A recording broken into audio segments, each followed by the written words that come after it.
O aniversário silencioso. A manhã do seu 18º aniversário chegou sem fanfarra. Você acordou com o som familiar da casa, o tinido distante de louças na cozinha, passos abafados no corredor, mas havia algo diferente no ar. Uma qualidade estranha, como se a própria atmosfera tivesse mudado de densidade durante a noite. Ao descer as escadas, seus pés descalços tocando o piso frio, você esperava encontrar a cena usual.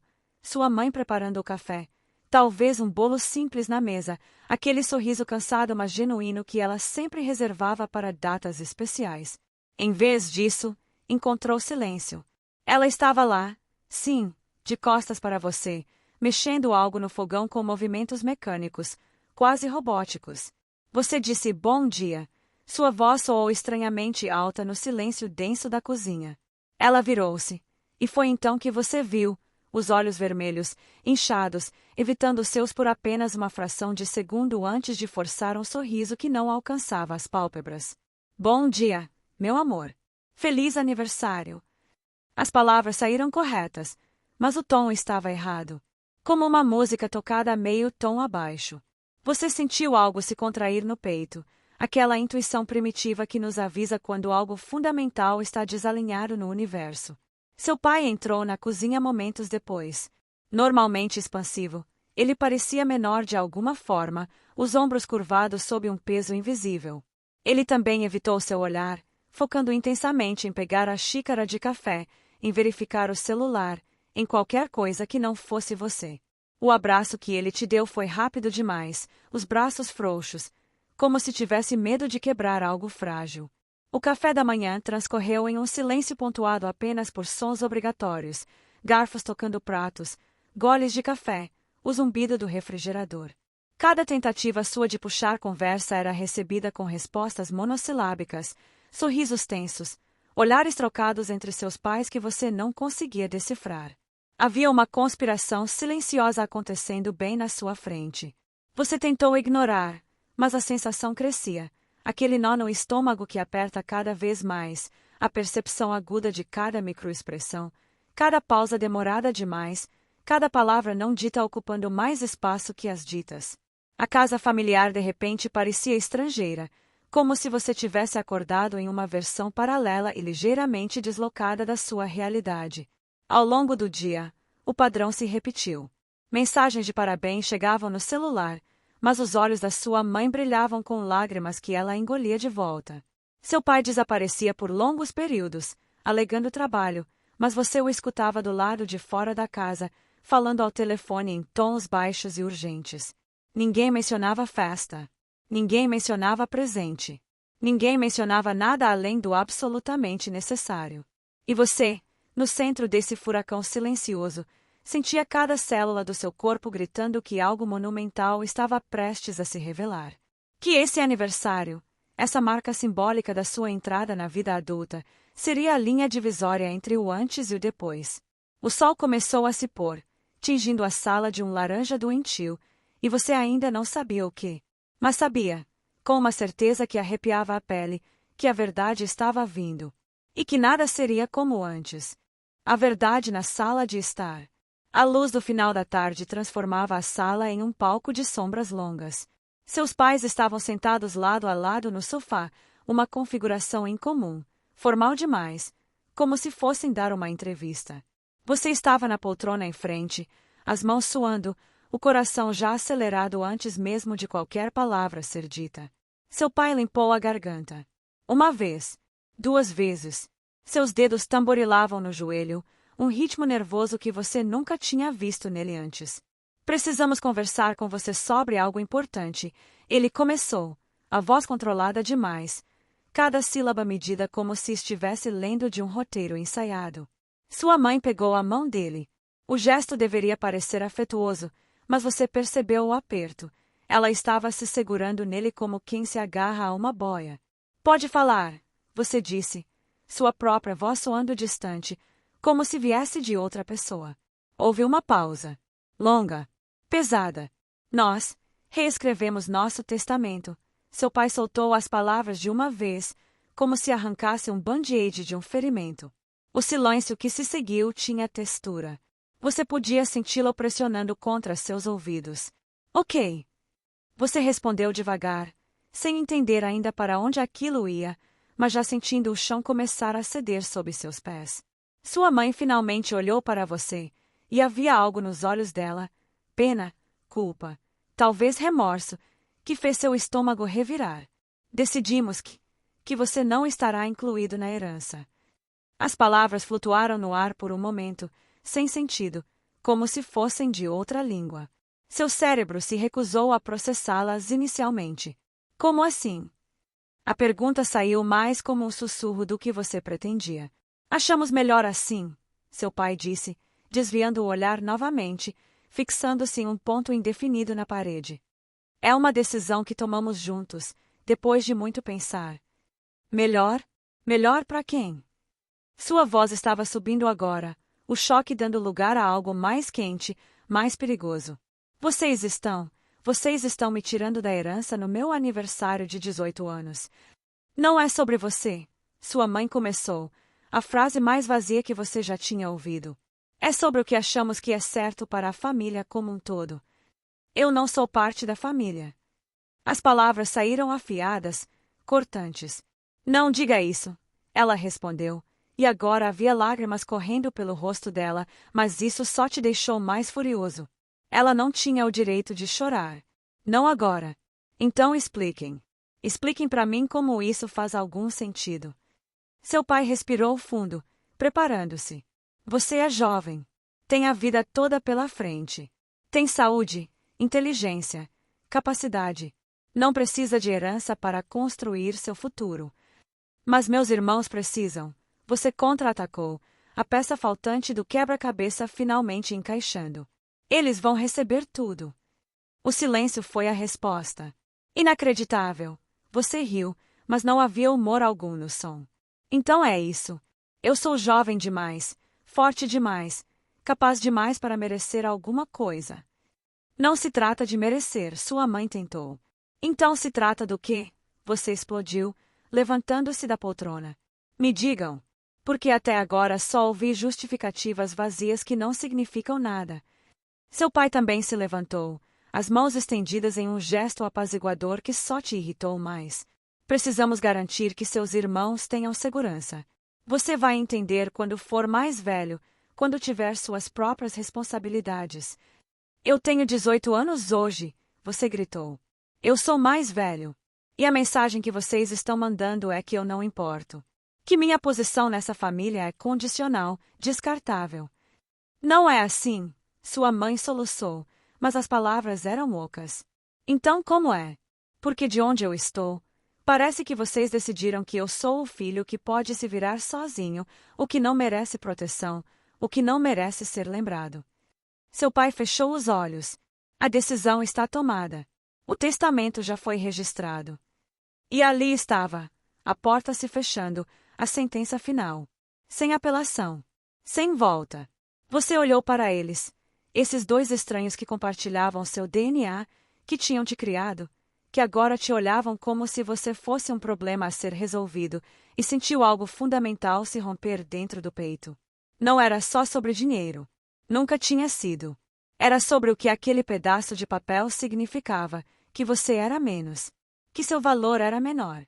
Que quando importava de verdade, quando as fichas estavam na mesa, você era o filho que podia ser deixado de lado. Eu nunca vou perdoar vocês por isso, você disse, a voz baixa, controlada, mais assustadora na calma do que nos gritos. Não pelo dinheiro, mas pelo que vocês escolheram me dizer, sobre quem eu sou para vocês. Você saiu da sala sem olhar para trás. Atrás de você, escutou sua mãe desabar em choro. Mas você não se virou. Já não restava nada ali que valesse a pena salvar. O Claude pode cometer erros. Confira sempre as respostas. O sussurro atrás da porta. Você não conseguia dormir. Como poderia? O teto do seu quarto parecia te observar. Cada sombra projetada pela lua através da janela ganhando formas acusatórias. 2 da manhã. 3. O relógio no criado mudo piscava os minutos com indiferença cruel. Foi quando você ouviu vozes, baixas, urgentes, vindas do andar de baixo. Você reconheceu imediatamente sua mãe, seu pai e uma terceira voz, masculina, familiar de uma forma que te fez franzir a testa. Seu tio Ricardo. Os pés descalços não fizeram som algum no corredor. Você tinha 17 anos de prática naquela casa. Sabia exatamente qual tábua do assoalho rangia, qual degrau da escada gemia. Desceu como um fantasma, o coração batendo tão alto que você temia que pudessem ouvi-lo. Pararam no topo da escada que dava para a sala. Dali, escondido nas sombras, você tinha visão parcial através do vão da porta entreaberta. Seu tio estava de pé, gesticulando com as mãos, sempre tão teatral. Seus pais estavam sentados, postura derrotada, rostos pálidos à luz fraca do abajur. Fizeram a coisa certa. A voz de Ricardo era suave, quase hipnótica. Sei que foi difícil, mas vocês protegeram o que é importante. Ele está destruído, Ricardo. Sua mãe disse, a voz estrangulada. Você tinha que ver o rosto dele. Ele é jovem. Vai superar. Ricardo acenou com a mão, descartando a preocupação dela como se fosse fumaça. O que importa é que agora a herança está segura. Para a família de verdade. Algo gelado percorreu sua espinha. Não fale assim, seu pai murmurou, mas havia fraqueza na voz dele. Ele é nossa família. Claro, claro, Ricardo concordou rápido demais, condescendente. Mas vocês sabem o que eu quis dizer. Ele é diferente. Sempre foi. Vocês mesmos me disseram que ele nunca se encaixou direito, que sempre questionou tudo, que causava tensão. Você segurou a respiração. Eles tinham dito isso. Suas próprias palavras, suas inseguranças compartilhadas em momentos privados, agora sendo usadas como munição. Eu não disse que ele não merecia. Sua mãe começou, mas Ricardo a cortou. Você disse que se preocupava com o futuro dele, que ele poderia tomar decisões ruins, que poderia desperdiçar tudo. Lembra? A voz dele era mel envenenado. E eu apenas sugeri uma solução. Proteger os bens da família, garantir que fiquem com quem realmente aprecia o sacrifício de vocês. Com seus filhos, você quer dizer, seu pai disse, e pela primeira vez havia um fio de resistência na voz dele. Silêncio tenso. Meus filhos são seus sobrinhos, Ricardo respondeu, cada palavra cuidadosamente colocada. E sim, eles vão saber valorizar. Diferente de alguém que sempre pareceu estar olhando para a porta de saída. Você sentiu náusea subindo pela garganta. Estava tudo fazendo sentido agora. As visitas cada vez mais frequentes de Ricardo nos últimos meses, as conversas sussurradas que paravam quando você entrava na sala, a forma como ele sempre encontrava maneiras de te diminuir em reuniões de família, sempre com aquele sorriso condescendente. Vocês fizeram a escolha certa, Ricardo continuou, a voz baixando para um tom quase confessional. E quando eu não estiver mais aqui, quando vocês não estiverem mais aqui, seus netos, meus filhos, vão lembrar que vocês foram sábios, que protegeram o patrimônio da família. Ele vai nos odiar, sua mãe sussurrou. Por um tempo, talvez. Mas um dia ele vai entender. E se não entender? Ricardo deu de ombros, o gesto visível mesmo através da fresta da porta. Bem, então vocês terão tomado a decisão certa mesmo. Você viu seu pai passar a mão pelo rosto, exausto. Eu não sei se fizemos a coisa certa, Ricardo. Meu filho, hoje era o aniversário dele. E vocês lhe deram o maior presente de todos, Ricardo disse, colocando a mão no ombro do seu pai. Liberdade. A chance de construir algo por si mesmo, sem depender da riqueza dos pais. Vocês o tornaram forte.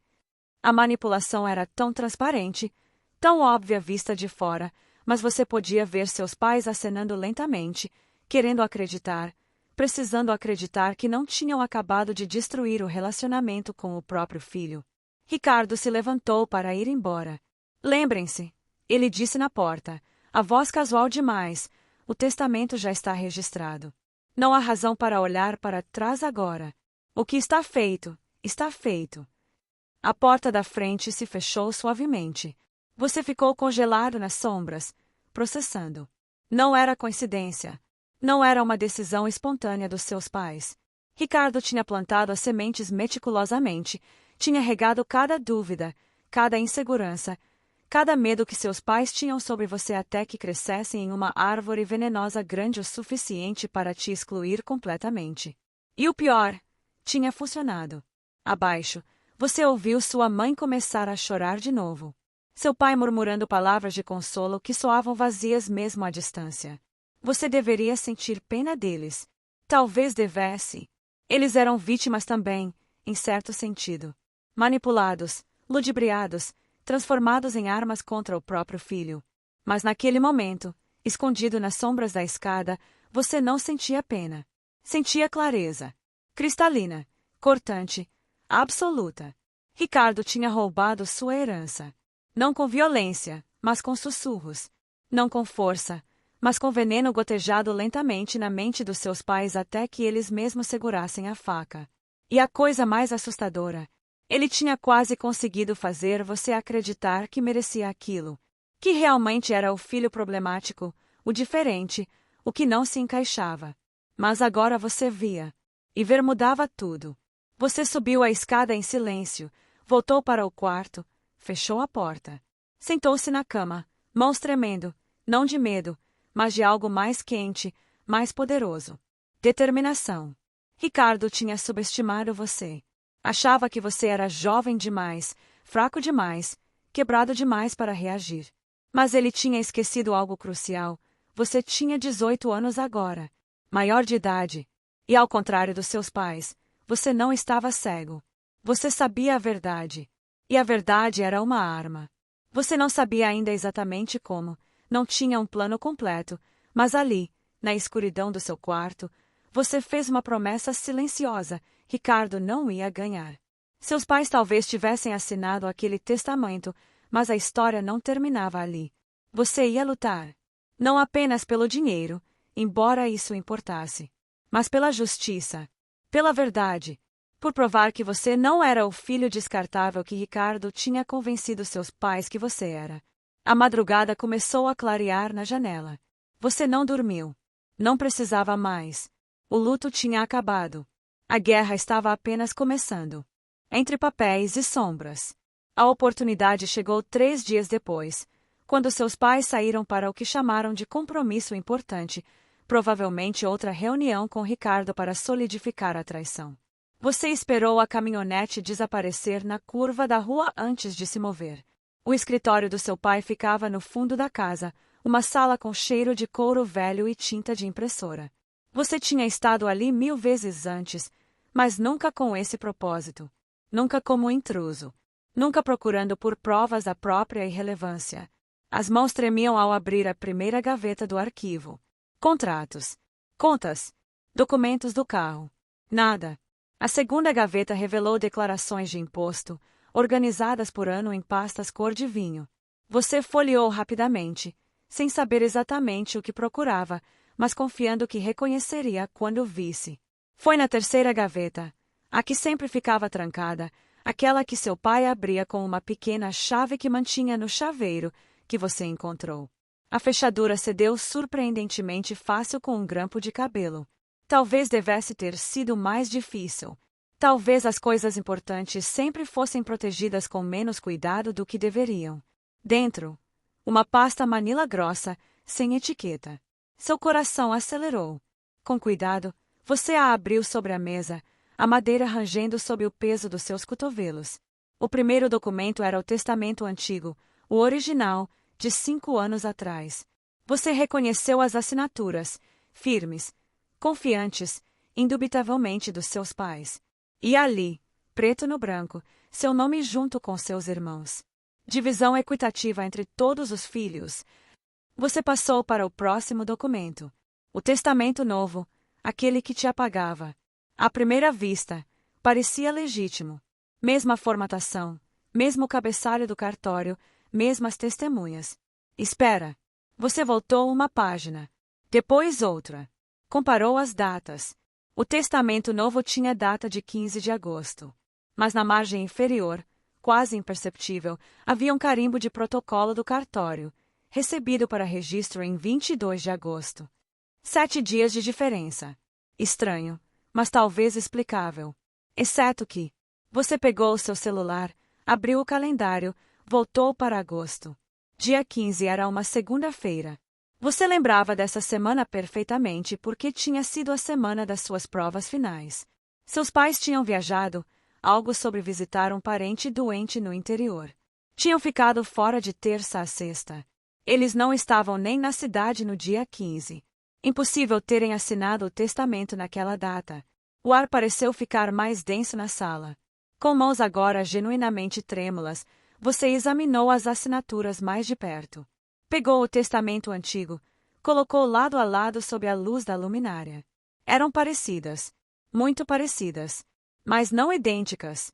A assinatura da sua mãe, ela sempre fazia aquele floreio característico no M maiúsculo do nome Maria. No Testamento Novo, o floreio estava lá, mas o ângulo estava errado. Muito vertical. A sua mãe sempre inclinava para a direita. Você tinha visto ela assinar coisas centenas de vezes. E a assinatura do seu pai, o J de José, sempre tinha uma base larga, quase arrogante. No documento novo, era estreito, contido, diferente, sutilmente diferente, mais diferente. Meu Deus! Você se sentou pesadamente na cadeira do escritório, o mundo girando ligeiramente. Isso não podia ser o que parecia ser. Mas era. As assinaturas eram falsas. Ou, no mínimo, questionáveis. Você continuou investigando, agora com urgência renovada, virando páginas, procurando mais anomalias. E elas estavam lá, uma vez que você sabia onde olhar. Uma emenda à mão no campo de testemunha 2. O nome claramente escrito sobre um apagamento. Um carimbo de autenticação que parecia borrado. Você passou o dedo sobre ele. A tinta manchou ligeiramente. Fresca demais para um documento de meses atrás. E então, entre duas páginas, algo caiu no chão. Um post-it amarelo, pequeno, esquecido. Você o pegou, e seu sangue congelou. A letra era inconfundível. Você a tinha visto em cartões de aniversário, em bilhetes de geladeira durante toda a sua infância. A letra de Ricardo. PG-3, ajustar cláusula de divisão. Assegurar linguagem sobre capacidade plena para justificar exclusão. Testemunhas. Confirmar Antônio e Marisa podem comparecer dia 22. Dia 22. Não dia 15. O post-it era um roteiro. Uma confissão acidental deixada para trás. Você fotografou tudo. Cada página. Cada detalhe. O post-it de vários ângulos. As comparações de assinatura lado a lado. O carimbo suspeito. Tudo. Suas mãos não tremiam mais. Agora operavam com precisão cirúrgica, documentando meticulosamente cada irregularidade, cada mentira cristalizada em papel timbrado. Foi quando você ouviu o som distante de um motor. Pneus no cascalho da entrada. Eles voltaram cedo. Pânico. Você guardou tudo às pressas de volta na pasta. A pasta de volta na gaveta. Tentou fechar a gaveta, mas a maldita emperrou. Você forçou. Ela finalmente cedeu com um clique alto demais. Muito alto. Eles vão ouvir. A porta da frente se abriu. Não precisava ter sido tão duro. A voz da sua mãe, cansada. Ricardo sabe o que está fazendo, seu pai respondeu. Você atravessou o escritório em 3 passadas silenciosas, saiu pela porta que dava para o corredor dos fundos, subiu a escada de serviço, entrou no seu quarto, fechou a porta sem fazer som e se jogou na cama, o celular queimando no bolso com o peso das fotos que carregava. Abaixo, você ouviu passos. Sua mãe chamando seu nome. Estou aqui, você respondeu, surpreso com quão normal sua voz soou. Tirando uma soneca. Ah, ok, querido. Silêncio voltou. Você tirou o celular, olhou para as fotos. Evidência. Prova real, tangível, documentada. Ricardo tinha falsificado o testamento. Ou, no mínimo, tinha orquestrado sua falsificação. Tinha manipulado seus pais a assinar algo em uma data, registrado em outra, adulterado os documentos. Isso era fraude.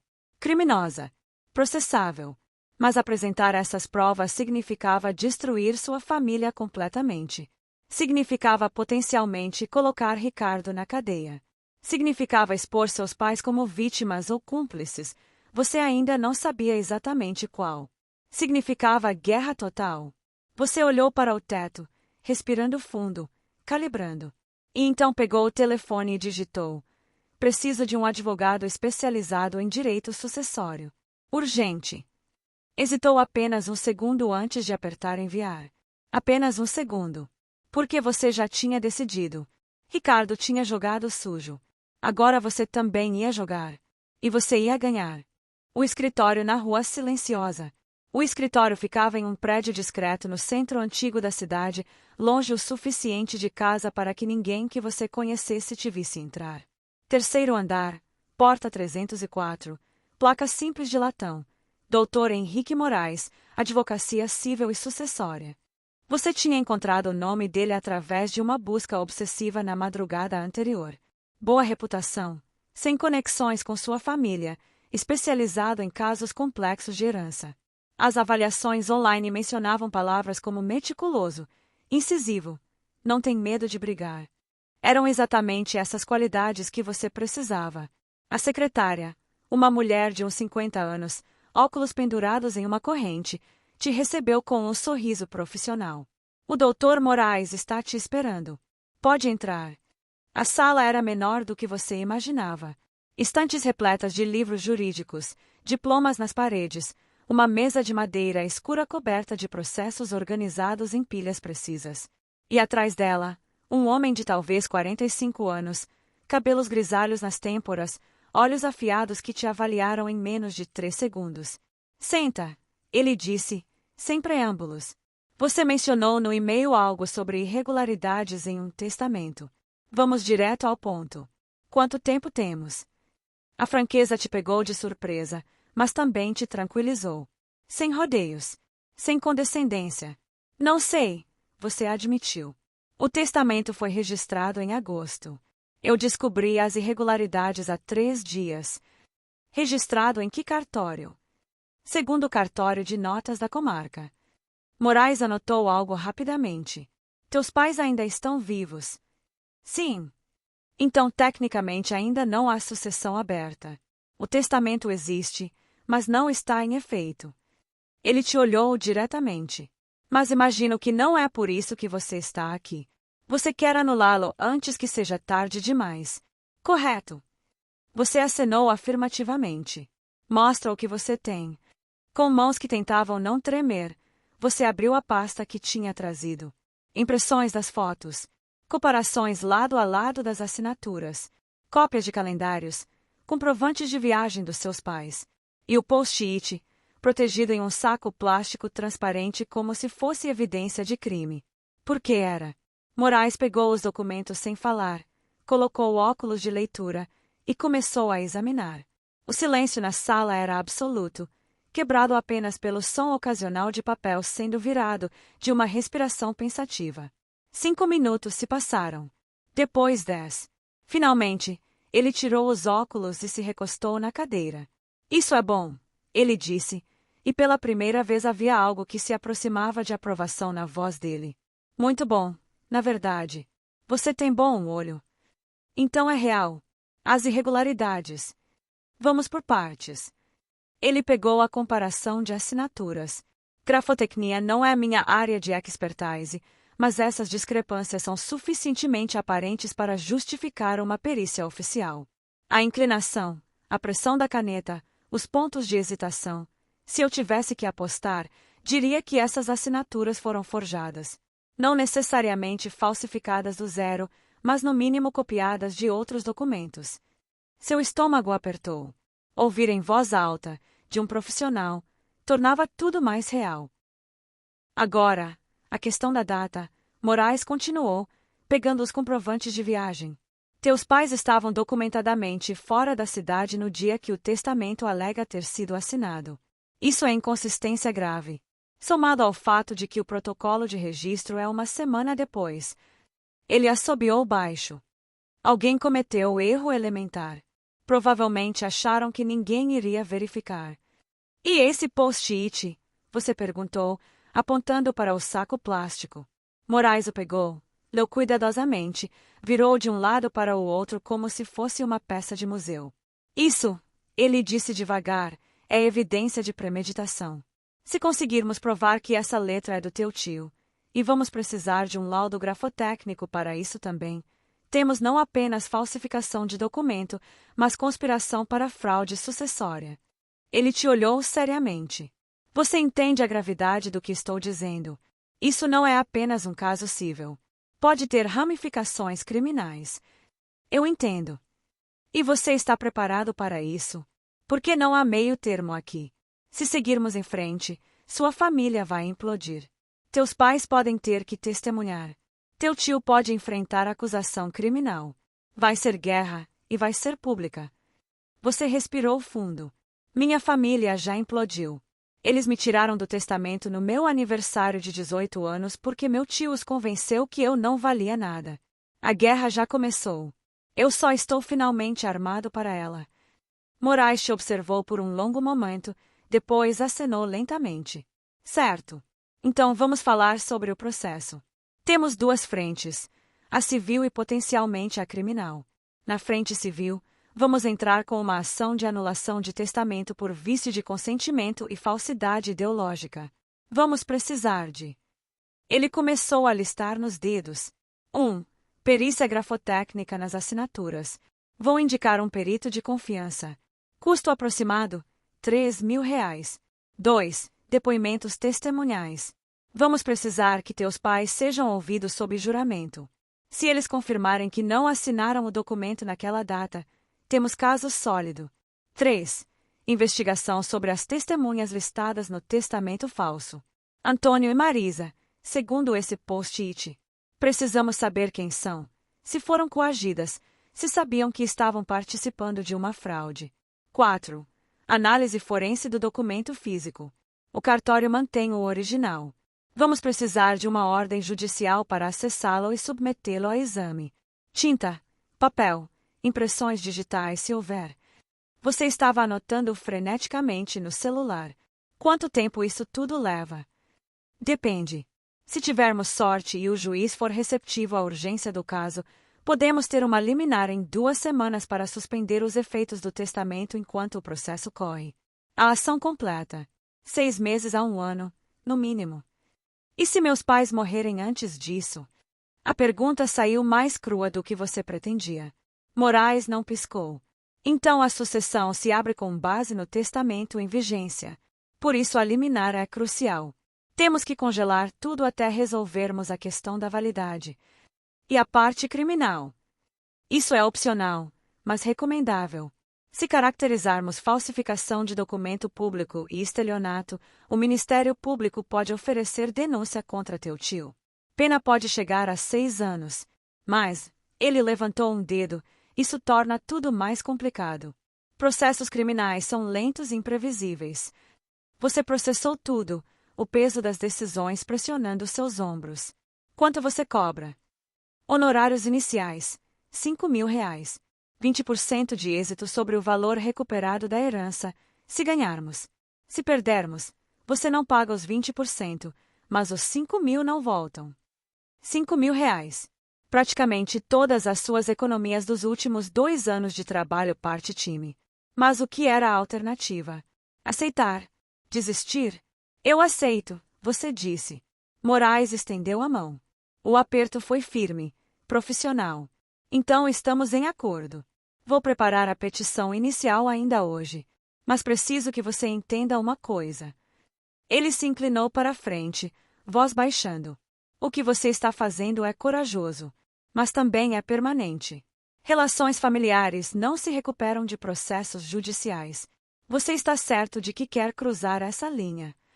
Você pensou em seus pais, no olhar evasivo deles, nas palavras vazias sobre o que era melhor para a família.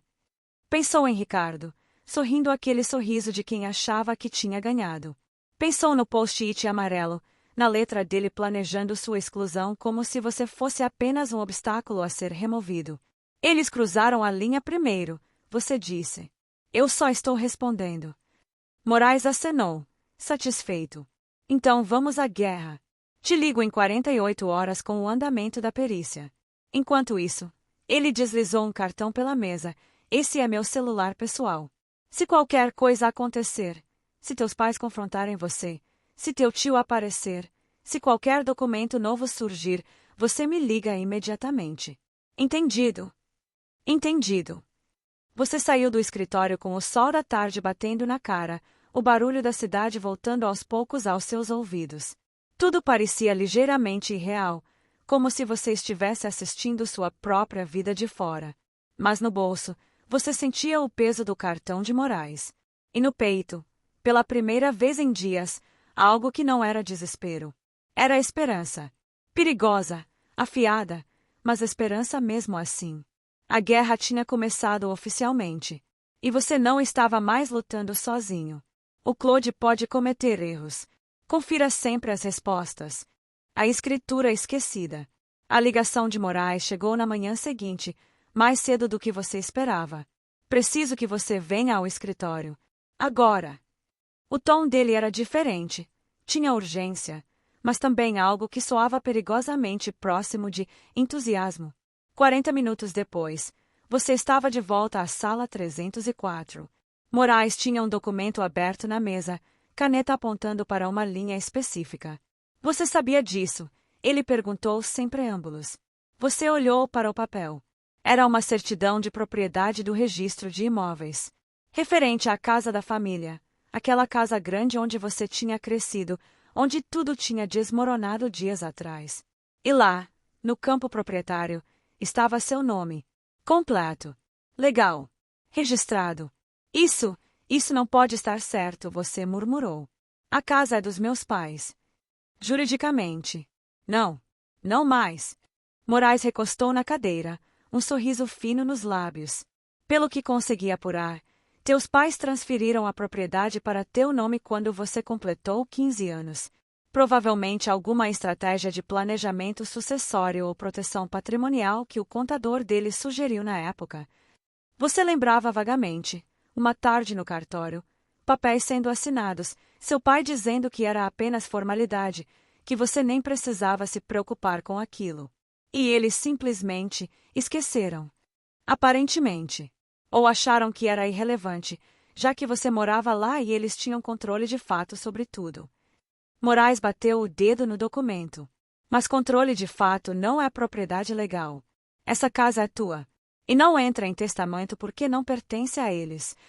A informação demorou para processar. Você era dono da casa. Da casa. O ativo mais valioso de toda a propriedade familiar. O que isso significa?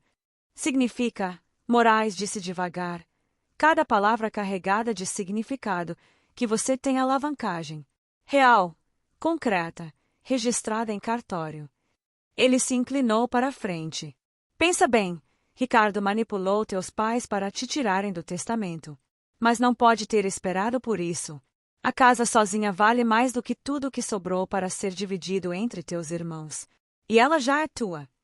Você sentiu algo mudando, a dinâmica completa da situação se reorganizando diante dos seus olhos. Então eu poderia. Você poderia muitas coisas, Moraes completou. Poderia vender. Poderia exigir que eles paguem aluguel retroativo. Poderia simplesmente despejá-los, tecnicamente falando. Ele fez uma pausa. Mas eu sugiro algo diferente. O quê? Usa isso como moeda de troca. Liga para teus pais. Mostra essa certidão. Explica que você descobriu as irregularidades no testamento e que descobriu que a casa é tua. Oferece um acordo. Eles anulam o testamento fraudulento e restauram tua posição legítima na herança, e você garante que eles podem continuar morando na casa pelo resto da vida. Sem custos, sem complicações. Era perfeito. Cirurgicamente perfeito. E se eles recusarem? Aí você parte para o ataque total. Anulação judicial do testamento e ação de reintegração de posse da casa. Mas acredito que não vai chegar nisso. Moraes sorriu. Ricardo pode ter convencido teus pais de muita coisa, mas vai ser bem mais difícil convencê-los a arriscar perder o teto sobre a cabeça. Você pegou a certidão, segurou-a contra a luz como se precisasse confirmar que era real. Era. O jogo tinha mudado completamente. Ricardo tinha pensado em tudo, tinha manipulado cada peça, exceto essa. Essa única escritura esquecida, assinada anos atrás por razões que ninguém mais lembrava direito. E agora ela era sua arma. Quanto tempo eu tenho? Você perguntou. Para fazer a oferta. Quanto antes, melhor. Antes que Ricardo descubra e tente criar uma contra-estratégia. Você acenou, guardando a certidão na mochila como se fosse ouro. Vou fazer hoje à noite. Quer que eu esteja presente? Posso ir como teu representante legal? Você considerou, depois negou. Não. Isso precisa ser entre nós. Família para família. Pelo menos essa primeira conversa. Moraes respeitou a decisão. Então, boa sorte. E lembra, você está oferecendo generosidade. Eles é que decidiram te tirar de tudo. Você tem todo o direito de revidar. Se escolheres ser magnânimo, que seja porque você quer, não porque deve. Saindo do escritório, o peso da certidão na mochila era diferente do peso das fotos das irregularidades. Aquilo era dor, era evidência de traição. Isso era poder. E pela primeira vez desde que tudo começou, você não estava apenas reagindo. Você estava no controle. O Claude pode cometer erros. Confira sempre as respostas. A decisão irreversível. Você voltou ao escritório de Moraes 3 horas depois. Sem aviso. Sem ligar antes. A secretária tentou dizer que ele estava em reunião, mas você simplesmente passou direto, abriu a porta da sala 304 sem bater. Moraes estava ao telefone. Olhou para você, surpreso, viu algo no seu rosto e disse rapidamente ao interlocutor: "Te ligo de volta." Desligou. O que aconteceu? Você fechou a porta atrás de si, trancou. As mãos tremiam, não de medo, mas de uma raiva tão pura, tão cristalina, que parecia queimar por dentro. Eles escolheram, você disse, voz baixa, controlada demais. Eu ofereci o acordo. Exatamente como você sugeriu. E Ricardo estava lá. Você riu, mas não havia humor algum no som. Meu pai tinha ligado para ele antes de eu chegar. Ele já sabia da certidão. Já tinha uma resposta preparada. Moraes se levantou devagar. Conta. Ele disse que a transferência de propriedade foi um erro. Que nunca deveria ter acontecido. Que eles vão entrar com ação de anulação alegando que eu era menor, que não tinha capacidade para receber, que foi doação inoficiosa. Sua voz estava subindo agora. Ele tinha os argumentos jurídicos prontos. Estava esperando por isso. Filho da... Moraes se cortou. Ele está blefando. Uma transferência registrada há 3 anos não se anula assim tão fácil. Eu sei disso. Você sabe disso. Mas meus pais acreditaram nele. De novo. Você se aproximou da mesa, colocou as 2 mãos sobre ela, inclinou-se para a frente. Minha mãe chorou. Disse que eu estava sendo cruel, que estava usando a casa como arma contra eles. E meu pai simplesmente ficou ali, parado, deixando Ricardo falar por ele. Moraes respirou fundo. O que você quer fazer? Você o olhou diretamente nos olhos. Venda a casa. 12 horas. Silêncio absoluto. Repete isso. Moraes disse devagar. Você me ouviu. Quero que você encontre um comprador e venda aquela casa nas próximas 12 horas. Você entende o que está pedindo? A voz de Moraes tinha um tom de aviso. Uma venda assim, às pressas, você vai perder no mínimo 30% do valor de mercado. Provavelmente mais. Não me importo. E seus pais vão ficar sem lugar para morar. Não. Me importo. Cada palavra pontuada, definitiva. Moraes deu a volta na mesa, ficou de frente para você. Olha, eu entendo que você está com raiva. E você tem todo o direito. Mas isso... Ele gesticulou, procurando palavras. Isso é nuclear. Não tem volta. Uma vez que a escritura for assinada, pronto. Acabou. Bom. Seus pais vão te odiar. Já odeiam. Ou pior, me veem como descartável. Qual a diferença? A diferença, Moraes disse firmemente, é que raiva é temporária. Ódio é permanente. E você tem 18 anos. Vai carregar isso pelo resto da vida. Você se afastou, passou a mão pelo cabelo, tentando controlar a torrente de emoções. Você não entende, disse finalmente. Não é sobre vingança. Bem, Não é só sobre vingança. Você se virou de volta. É sobre mostrar que eu existo. Que eu importo. Que não podem simplesmente me apagar e esperar que eu aceite quieto. E destruir o lar deles prova isso. Eles destruíram o meu lar primeiro. Sua voz quebrou ligeiramente. Aquela casa era minha também. Cada quarto, cada memória. E eles me tiraram tudo sem piscar. Ricardo tirou. E eles deixaram. Moraes te observou por um longo momento. Se eu fizer isso, ele disse cuidadosamente, preciso que você esteja absolutamente certo. Porque eu conheço pessoas. Investidores que compram imóveis rápido, sem muitas perguntas. Mas uma vez que o processo começar, não para. Você entende? Eu entendo. E você aceita vender abaixo do valor. Aceito. E aceita que seus pais podem nunca te perdoar. Você respirou fundo. Eles nunca me perdoariam de qualquer jeito. Pelo menos assim, eu mantenho minha dignidade. Moraes foi até o arquivo, pegou uma pasta nova, começou a anotar informações. Vai levar um pouco mais que 12 horas para finalizar tudo. Papelada, registro, transferência bancária. Mas posso ter um comprador comprometido ainda hoje. Ele te olhou. Última chance de mudar de ideia. Você pensou em tudo. Na infância naquela casa. Nos natais, aniversários, tardes de domingo. Pensou na sua mãe na cozinha, seu pai no jardim. Pensou em como tudo aquilo tinha sido real uma vez. Mas também pensou no aniversário de 18 anos. No testamento. Em Ricardo sussurrando veneno. Em seus pais escolhendo acreditar nas mentiras. Não vou mudar de ideia. Moraes acenou lentamente.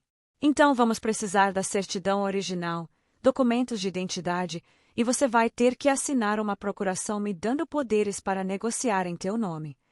Ele começou a digitar no computador. Conheço um cara, Rodrigo Tavares. Investe em imóveis. Paga em cash. Não é sentimental. Vai querer 40% de desconto, no mínimo. Pode ser 50%.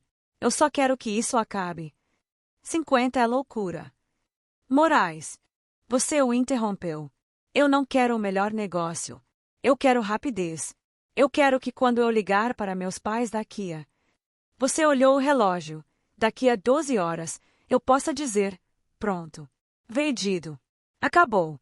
Vocês têm 30 dias para desocupar. O advogado te estudou com uma expressão que você não conseguiu decifrar completamente. Respeito. Preocupação. Talvez ambos.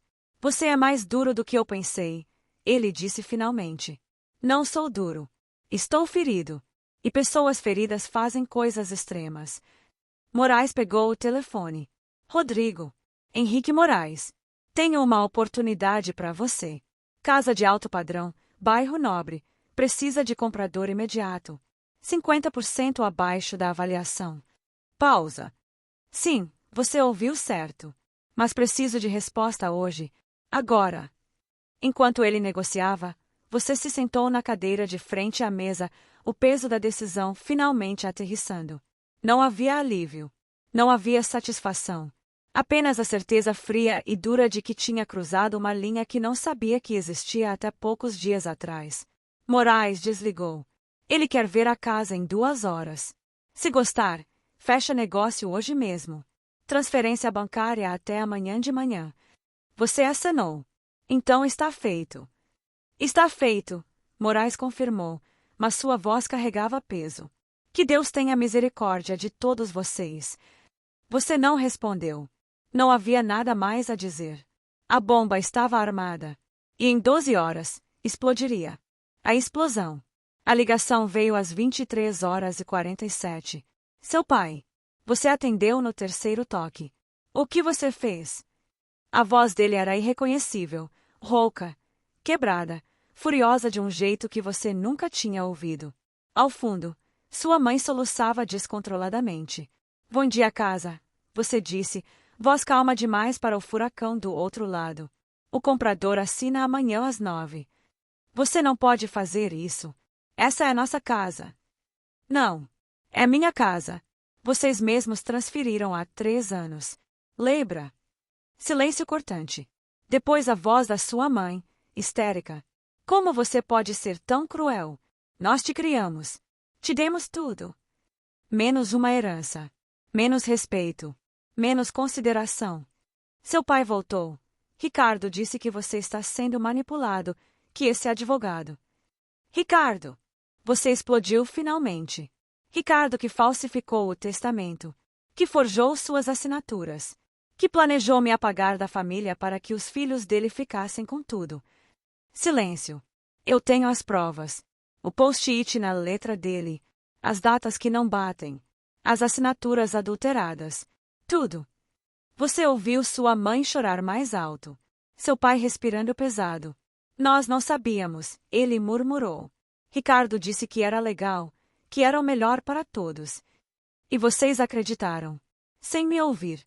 Sem questionar. No meu aniversário. Filho, por favor, sua mãe implorou. Não venda a casa. A gente conversa, a gente resolve. Eu ofereci resolver. Hoje à tarde. E vocês escolheram acreditar nele de novo. A gente não tem pra onde ir, seu pai gritou, desespero substituindo a raiva. 30 dias para desocupar. É o que a lei exige. Depois disso, não é mais problema meu. Você vai colocar seus próprios pais na rua. Vocês me colocaram fora da família. Eu só estou colocando vocês fora da minha propriedade.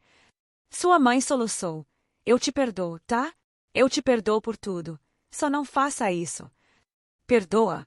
Você me perdoa. Você riu amargamente. Eu não preciso do seu perdão, mãe.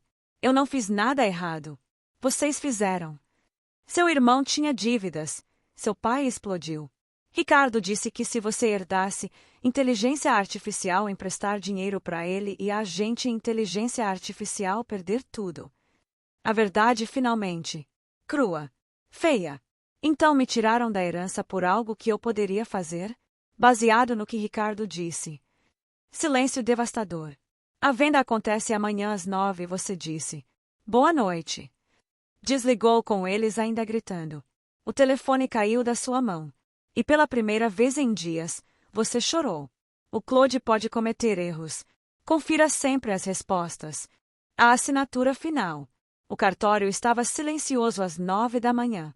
Você, Moraes, e Rodrigo Tavares, o comprador, um homem de terno cinza que não fazia perguntas. A tabelião organizou os documentos. Pode assinar aqui, aqui e aqui. Sua mão estava firme. 3 assinaturas. A casa deixou de ser sua. E de ser deles. Rodrigo transferiu o dinheiro na hora. Seu celular vibrou com a notificação bancária. Não era o valor total que a casa valia, mas era a liberdade. Era justiça.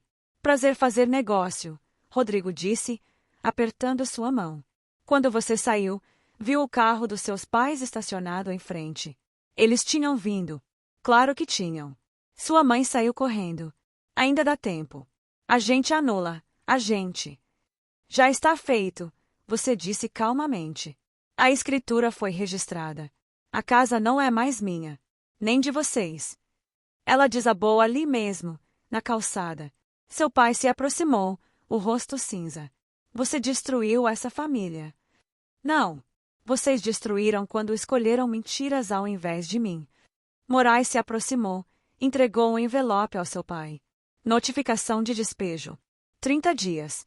E cópia da denúncia criminal contra Ricardo Oliveira por falsificação de documento e estelionato. O Ministério Público já aceitou. Seu pai abriu o envelope com mãos trêmulas. Leu. O rosto ficou branco. Ricardo vai ser preso. Se tudo correr como esperamos, sim, Moraes confirmou. Sua mãe olhou para você, finalmente entendendo.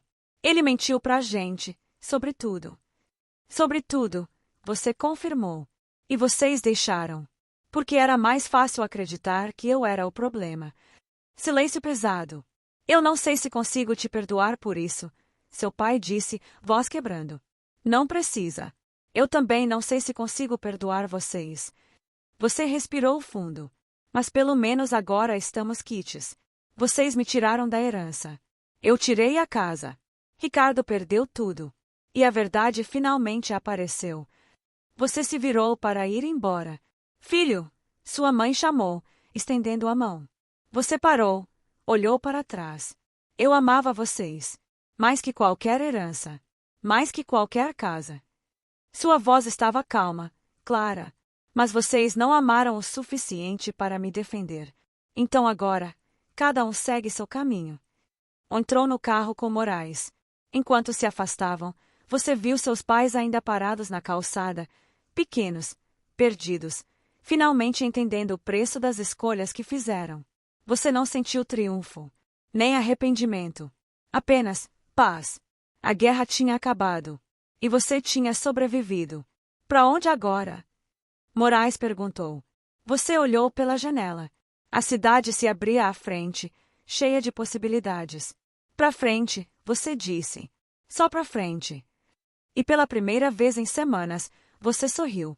O renascimento. A decisão de me afastar não veio com clareza repentina. Veio no silêncio de uma madrugada, quando percebi que minha vida havia se tornado um palco onde eu apenas representava o papel que outros escreveram. E naquela quietude, algo sussurrou: é hora. Não foi fácil. Existe uma culpa que nos persegue quando escolhemos nossa paz em detrimento das expectativas alheias. Mas aprendi que lealdade não pode ser confundida com autossacrifício. Que amor verdadeiro não exige que você se apague. O primeiro passo. Os primeiros meses foram de solidão escolhida. Ignorei ligações carregadas de manipulação disfarçada de preocupação. Resisti aos ataques de culpa embrulhados em família a família. Cada dia era uma batalha contra a voz que dizia que eu estava errado. Mas havia outra voz, mais fraca porém persistente, que me lembrava de todas as vezes que fui diminuído. E escolhi ouvi-la. Meu próprio espaço. Quando assinei o contrato do meu apartamento, pequeno, mas meu, senti algo que não experimentava há anos: pertencimento. Não ao espaço, mas a mim mesmo. Pela primeira vez, tinha um lugar onde não precisava pedir permissão para existir. Decorei cada canto com intenção. Livros, plantas, uma mesa de trabalho. Cada objeto era uma declaração: este espaço é meu, e aqui eu decido quem sou. A reconstrução. Voltei a fazer coisas abandonadas porque não faziam sentido. Cozinhar para mim. Caminhar sem destino. Estudar por curiosidade, não para impressionar. Fiz amigos que me viram pelo que sou, não pelo que fui obrigado a ser. Houve recaídas, noites em que a solidão doía. Mas aprendi que sentir falta não significa que algo era saudável. A paz. A paz chegou gradualmente, como primavera. Estava em acordar sem aperto no peito. Em rir sem reservas. Em perceber que não precisava mais performar para ser aceito. O que aprendi? O afastamento não foi desistência, mas amor próprio. Foi entender que, às vezes, a coisa mais corajosa é simplesmente ir embora. Que perdão não significa reconciliação. Que recomeçar é permitir-nos ser quem sempre pudemos ser. Se você se vê nesta história, saiba, você não está errado por querer paz. O recomeço dói, mas do outro lado existe uma versão sua que respira mais fundo e vive de verdade. Hoje, meu apartamento é prova de que é possível reconstruir. Que merecemos ocupar espaço, ser ouvidos, ser respeitados. Esta é a minha história de renascimento. E hoje, finalmente, sou livre. O Claude pode cometer erros. Confira sempre as respostas.